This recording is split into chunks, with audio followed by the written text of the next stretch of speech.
कैसे हो आप लोग? मैं बता दूं, मैं भी बहुत अच्छा हूँ। तो मैं जेपी सर, मैं आज आप लोग को बताऊंगा कि इनकम टैक्स का कौन कौन सा इंपॉर्टेंट शॉर्ट क्वेश्चन आप लोग को एग्जाम में देख के जाना है। तो ये जो मैंने शॉर्ट क्वेश्चन निकाला है, ये मैंने लास्ट 6-7 ईयर्स का पेपर को स्टडी करके जो जो मुझे इंपॉर्टेंट क्वेश्चन लगा, मैंने उसका यहाँ पे आप लोग को आंसर दे दिया है। मैंने यहाँ पे क्वेश्चन भी लिखा है, आंसर भी दिया है। तो बस आप लोग इसको देख के चला जाना। तो जो भी शॉर्ट क्वेश्चन आप लोग का आएगा 6 to 8 मार्क्स का, तो ये आप लोग का यहीं से काम बन जाएगा।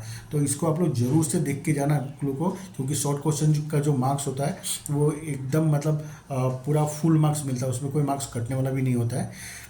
तो चलिए हम लोग स्टार्ट कर लेते हैं। तो सबसे पहले हम लोग बात करते हैं फिल इन द ब्लैंक्स का। तो सबसे पहले क्या है, number 1, gratuity received by government employ is.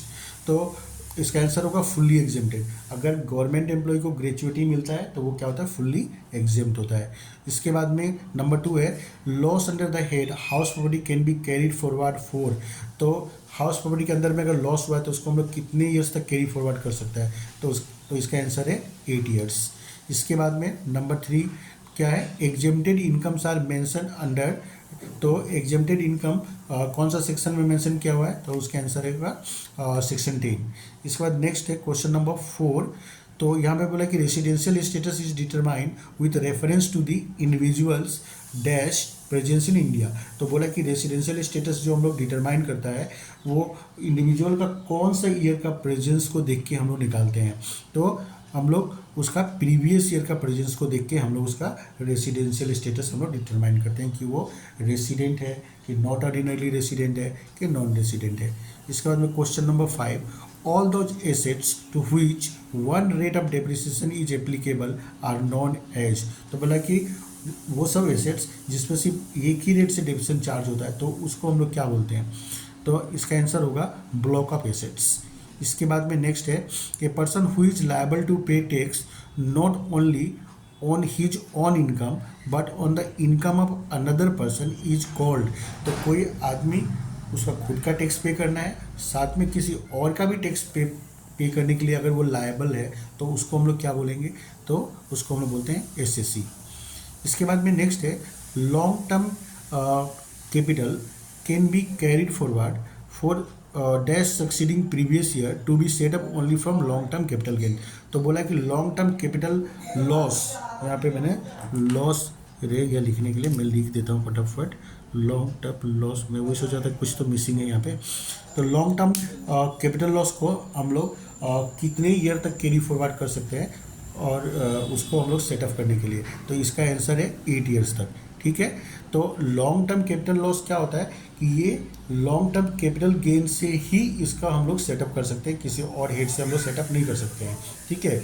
अगर शॉर्ट टर्म कैपिटल लॉस है तो वो लॉन्ग टर्म कैपिटल गेन से भी सेटअप हो सकता है, शॉर्ट टर्म कैपिटल गेन से भी सेटअप हो सकता है, किंतु लॉन्ग टर्म सिर्फ लॉन्ग टर्म कैपिटल गेन से ही सेटअप होगा।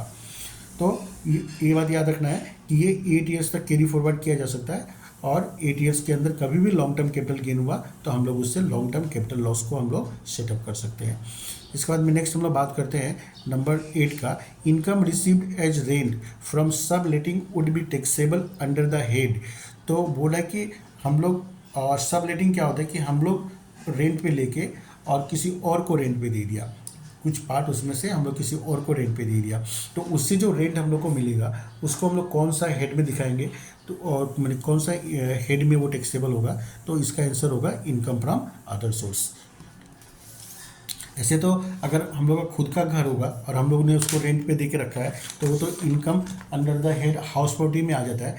पर अगर हम लोग किसी और का घर रेंट पे लेके और रेंट पे दिया है तो उससे जो रेंट हम लोग को मिलेगा उसको हम लोग income under the head house property में हम लोग नहीं दिखा सकते हैं, उसको इनकम फ्रॉम अदर सोर्स में दिखाना पड़ेगा। नेक्स्ट हम लोग देखते हैं क्वेश्चन नंबर 9। बोला कि dash income is fully exempted from tax under section 10 subsection 1 and such does not form part of total income. तो ये बोला कि सेक्शन 10 सबसेक्शन 1 में कौन सा इनकम है जो फुल्ली एग्जेम्प्ट होता है और टोटल इनकम का पार्ट नहीं बनता है, तो ये हो गया आंसर, इसका होगा एग्रीकल्चरल इनकम। इसके बाद नंबर 10 है, N S C can avail deduction under section 80C to the extent of. तो अंडर सेक्शन 80C में एसएससी को मैक्सिमम कितना डिडक्शन मिल सकता है, तो उसका आंसर होगा ₹1,50,000। इसके बाद में नंबर क्वेश्चन नंबर 11 बोला कि deduction for interest on loan taken for construction of self occupied house after 1 April 1999 is always up to actual amount और rupees dash whichever is less. तो बोला कि अगर हम लोग सेल्फ ऑक्यूपाइड हाउस के लिए अगर बैंक से लोन लिया है तो उसके इंटरेस्ट पे मैक्सिमम कितना डिडक्शन मिल सकता है। और बोला कि लोन कब लिया है हम लोग 1 अप्रैल 1999 के बाद। आफ्टर आप लोग याद रखना, यहाँ पे लिखा हुआ है आफ्टर 1 अप्रैल 1999। तो 1 अप्रैल 1999 के बाद में अगर हम लोग ने लोन लिया है तो मैक्सिमम उस पर हम लोग को 2 लाख तक का इंटरेस्ट का हम लोग को एग्जम्पशन मिल सकता है हम लोग को। उसके बाद में हम लोग next question number 12 capital gain is of dash type. तो कैपिटल गेन क्या होता है, 2 टाइप्स का होता है, लॉन्ग टर्म कैपिटल गेन और शॉर्ट टर्म कैपिटल गेन। इसके बाद में question number 13 income tax was first introduce in India in the year. तो इनकम टैक्स कौन सा ईयर में इंडिया में इंट्रोड्यूस हुआ था। तो ये इंट्रोड्यूस हुआ था फर्स्ट टाइम का बात बोल रहा है ये लोग। तो फर्स्ट टाइम ये 1860 में इंट्रोड्यूस हुआ था। इसके बाद में नेक्स्ट है number 14 in case of self occupied house property the annual value of 2 houses is taken as dash. तो इसका आंसर होगा नील। अगर हम लोग के पास में 2 घर भी अगर है सेल्फ ऑक्यूपाइड हाउस तो हम लोग उसका एनुअल वैल्यू नील ले सकते हैं हम लोग, ठीक है। पर 2 से ज़्यादा होगा तो जो एक्स्ट्रा जो घर होगा वो आप लोग का क्या होगा, टैक्सेबल हो जाएगा। इसके बाद में question number 15 capital gain arising from the transfer of a long term capital asset is called. तो लॉन्ग टर्म कैपिटल एसेट को सेल करके हम लोग को जो इनकम होगा उसको हम लोग क्या बोलते हैं, लॉन्ग टर्म कैपिटल गेन बोलते हैं हम लोग। तो ये 15 आप लोग का very very important short question था। इसको आप लोग देख के जरूर जाना। ये फिल इन द ब्लैंक्स अभी मैं आप लोग को बताऊंगा कि कौन कौन सा ट्रू फॉल्स आप लोग को देख के जाना है। तो अभी हम लोग बात करेंगे ट्रू फॉल्स के बारे में। तो number 1 the present income tax act came into force with effect from 1 अप्रैल 1961। तो ये ट्रू है कि फॉल्स है। तो इसका आंसर होगा फॉल्स, ठीक है। मैं फॉल्स लिख देता हूँ तो दिखना रहेगा फॉल्स, ठीक है। तो इनकम टैक्स एक्ट 1961 ये बोला तो जाता है पर ये फोर्स में कब आया था, 1 अप्रैल 1962 से आया था। ये बात आप लोग ध्यान रखना, ठीक है। तो 1961 नहीं होगा, 1 अप्रैल 1962 से ये क्या हुआ, फोर्स में आया था। इसके बाद में नंबर 2 है the annual value of house property must consist of any building और लैंड अपॉर्टिनेंट देयर टू। तो ये सही बात है, ट्रू है, क्योंकि लैंड और बिल्डिंग दोनों को मिला के ही हम लोग उसका एनुअल वैल्यू हम लोग निकालते हैं, क्योंकि लैंड के ऊपर ही तो बिल्डिंग होगा ना। इसके बाद में नेक्स्ट क्या है, long term capital gain on sale of securities listed in stock exchange is taxed under section 115A of the income tax act 1961। तो ये भी फॉल्स है, ठीक है, क्योंकि जो भी हम लोग का सिक्योरिटीज सेल करते हैं, मतलब शेयर और सिक्योरिटीज सेल करते हैं, तो वो कहाँ पे टैक्सेबल होता है, अंडर सेक्शन 112A में। तो 115A जो है ये क्या है, रॉन्ग है, ठीक है, फॉल्स है। इसके बाद में next number 4 dividend from Indian companies exempt from tax, ठीक है। तो ये क्या है, फॉल्स है, क्योंकि जो भी हम लोग को डिविडेंड मिलता है इंडियन कंपनी से तो वो क्या होता है, टैक्सेबल होता है, और वो शेयर होल्डर्स के हाथ में टैक्सेबल होता है। इसके बाद में है number 5 short term capital loss can be set up only against short term capital gain. तो ये भी फॉल्स होगा। शॉर्ट टर्म कैपिटल लॉस हम लोग शॉर्ट टर्म कैपिटल गेन से तो रिकवर कर ही सकते हैं, और हम लोग लॉन्ग टर्म कैपिटल गेन से भी हम लोग उसको सेटअप कर सकते हैं। इसके बाद में नंबर 6 हो गया, section 80C applies only to individual and Hindu undivided family. तो यस, ये ट्रू है उसका आंसर, क्योंकि सेक्शन 80C का जो बेनिफिट है वो सिर्फ इंडिविजुअल और HUF ही ले सकते हैं, किसी कंपनी को नहीं मिलता है।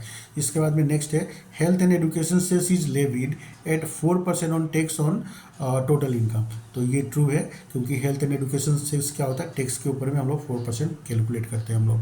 इसके बाद में है number 8 total income of a person is determined on the basis of his residential status. तो ये ट्रू होगा, क्योंकि रेसिडेंशियल स्टेटस को ही देख के हम लोग क्या होता है कि उसका टोटल इनकम निकालते हैं कि उसका कौन सा इनकम टैक्सेबल होगा और कौन सा इनकम उसका टैक्सेबल नहीं होगा। इसके बाद में अभी हम लोग देखते हैं question number 9 municipal tax is a deduction from net annual value, ठीक है। तो हम लोग म्यूनिसिपल टैक्स को हम लोग क्या करते हैं कि नेट एनुअल वैल्यू से हम लोग डिडक्ट करते हैं। तो ये ये ट्रू नहीं होगा, ये क्या होगा, ये फॉल्स होगा। सॉरी, मैंने ग्रोस एनुअल वैल्यू से म्यूनिसिपल टैक्स को माइनस किया जाता है, नेट एनुअल वैल्यू से नहीं। नेट एनुअल वैल्यू तो जब म्यूनिसिपल टैक्स माइनस कर देते हैं तो जाके नेट एनुअल वैल्यू आता है, ठीक है। तो ये आप लोग ध्यान में रखना, किंतु ग्रोस एनुअल वैल्यू होगा तो फिर ये ट्रू हो जाएगा, किंतु नेट एनुअल वैल्यू होगा तो फॉल्स होगा। क्योंकि ग्रोस एनुअल वैल्यू से हम लोग क्या करते हैं, म्यूनिसिपल टैक्स को माइनस करते हैं, माइनस करने के बाद में जो आएगा उसको हम लोग बोलते हैं नेट एनुअल वैल्यू। उसके बाद में नेक्स्ट है municipal tax are deductible on accrual basis. तो ये भी ये क्या है, फॉल्स होगा, क्योंकि म्यूनिसिपल टैक्स हमेशा पेड बेसिस पे ही डिडक्शन मिलता है, एक्रूअल बेसिस पर डिडक्शन नहीं मिलता है। इसके बाद नंबर 11 हो गया, land held for less than 24 months is long term capital assets. तो ये भी फॉल्स होगा, क्योंकि जो भी लैंड है उसको 24 मंथ से पहले अगर हम लोग उसको सेल कर देंगे तो उसको हम लोग शॉर्ट टर्म कैपिटल एसेट बोलते हैं, और 24 मंथ्स के बाद में बेचेंगे तो उसको हम लोग लॉन्ग टर्म कैपिटल एसेट बोलेंगे। तो यहाँ पर क्या लिखा हुआ है, लेस देन बोला है, तो लेस देन होने से क्या होगा, ये लॉन्ग टर्म कैपिटल एसेट नहीं होगा, ये शॉर्ट टर्म कैपिटल एसेट बन जाएगा।